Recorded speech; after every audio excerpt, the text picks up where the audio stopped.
शायद आप ये लोग नहीं जानते होंगे कि जो एक कंट्री है वो कितनी भी करेंसी चाहे उतनी प्रिंट कर सकती है, बट वे ऐसा करते क्यों नहीं है? क्यों नहीं वे करेंसी प्रिंट करके सभी को अमीर बना दे? कोई भूखा नहीं सोएगा, कोई बेरोज़गार नहीं रहेगा, सबके पास पैसे होंगे, जो चाहे वो खरीद सकते हैं वे। ऐसा क्यों नहीं होता है?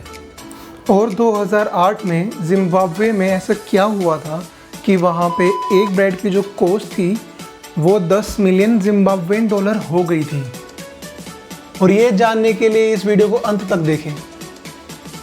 इंडिया में RBI reserve bank of India है जो कि नोट्स प्रिंट करती है, but way unlimited notes print क्यों नहीं करते हैं?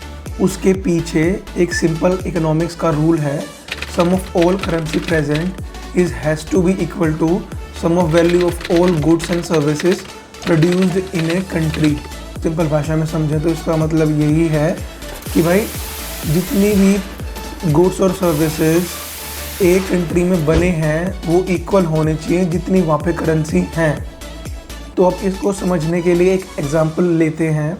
मान लो किसी देश में 2 ही लोग रहते हैं और हर एक के पास 100 रुपये हैं, यानी कि भाई टोटल कंट्री में सिर्फ 200 रुपये ही है, और उस देश में खाने के लिए सिर्फ 10 किलो एप्पल ही है।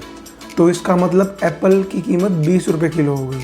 अब मान लो वहाँ की गवर्नमेंट ने पैसे प्रिंट करना शुरू कर दिया।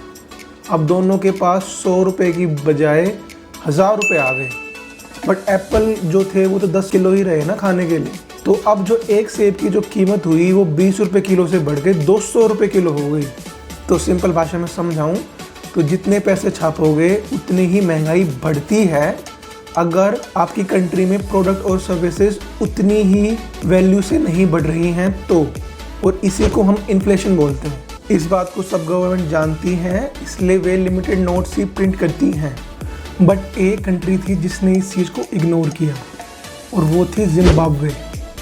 2001 और 2008 के बीच में जिम्बाब्वे का जो डिक्टेटर था रॉबर्ट मुगाबे, उसने इतनी करेंसी प्रिंट कर दी थी, इतनी करेंसी प्रिंट कर दी थी कि 2008 के आते आते एक ब्रेड की जो कीमत थी वो 10 मिलियन जिम्बाब्वेन डॉलर हो गई थी। और जिम्बाब्वे ने वहाँ पे बड़े बड़े जो डिनोमिनेशन के थे वे नोट्स निकालना शुरू कर दिए। 1 बिलियन, 100 बिलियन, यहाँ तक कि 1 ट्रिलियन जिम्बाब्वेन डॉलर भी निकल गया था। मतलब यार वहाँ पे लोग ट्रिलियनर बन गए थे भाई। और वहाँ पे उस टाइम पे $1 की जो कीमत थी वो इतनी ज़्यादा थी कि मैं बोल भी नहीं सकता। आप अपनी स्क्रीन पे ही देख लो भाई। और ये हाइपर इन्फ्लेशन की सिचुएशन और कंट्रीज़ में भी आई थी, जैसे कि यूगोस्लाविया 1994, चाइना 1949, जर्मनी 1923। तो दोस्तों अगर आप चाहते हो कि इस टॉपिक पे डिटेल्ड में वीडियो बनाएं तो प्लीज़ हमें कमेंट करके आप बताइए। और अगर आपको ये वीडियो अच्छी लगी हो तो इसे लाइक करना ना भूलें, चैनल को सब्सक्राइब करें, अपने दोस्तों के साथ ये कंटेंट शेयर करें। And thanks for watching this video. See you next time.